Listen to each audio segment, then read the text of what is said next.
Hello everyone, আসসালামু আলাইকুম and welcome back to my 90 days video series. আজকে হচ্ছে ডে 7। আজকে আমি আর বাঁধন মিলে যাচ্ছি আমার পাকিস্তানি এক ফ্রেন্ড গুলাম সারওয়ার, যাকে আপনারা আমার প্রায় ভিডিওতে দেখে থাকেন। সে আজকে পাকিস্তানি একটা খাবার রান্না করেছে এন্ড আমাদের ইনভাইট করেছে যে সেটা কেমন খেয়ে টেস্ট করার জন্য। সারওয়ার হোস্টেলে থাকে, তো আমরা হোস্টেলে চলে আসছি।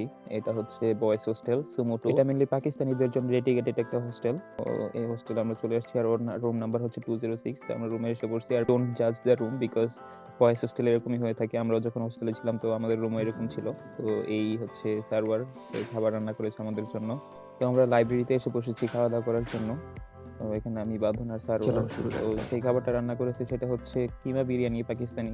বাংলাদেশেও অনেক ভাইরাল चलतेছে। मिर्च डाली है इसमें? बहुत ज़्यादा डाली है मैंने। बहुत ज़्यादा डाली है। अगर हम लोग मिर्च ना डाले ना तो इससे ज़्यादा तीखा बन जाता है। अच्छा हाँ। अरे ना, ये तो नॉर्मल है अभी।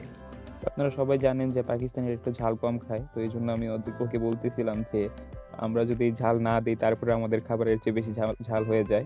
বাট এমনিতে খাবারটা খুবই মজা ছিল অ্যান্ড টেস্ট হওয়ার কারণে আমরা সবাই ওভার ইটিং করে ফেলছিলাম। তো এই আমাদের খাওয়া দাওয়া চলতেছে। তো এই খাওয়া দাওয়া করে আমরা আবার ওর রুমে ব্যাগ যাই। ব্যাগ যেয়ে আমরা পাকিস্তানি একটা কার্ড খেলা, এটাকে বলে ঠুল্লা। তো আমরা এই ঠুল্লা খেলতেছিলাম অ্যান্ড খাওয়া-দাওয়া খেলাধুলা শেষ করে আমরা অলমোস্ট 11টার দিকে বের হই হোস্টেল থেকে। ট্যাক্সি কল করে দাঁড়িয়েছি। সার্ভার আসছে আমাদের বিদায় দেওয়ার জন্য। আর এই যে আমাদের ট্যাক্সি এসে পড়ছে অ্যান্ড আমরা ট্যাক্সিতে করে বাসায় চলে যাব। And thanks for watching my video. I will see you in the next one.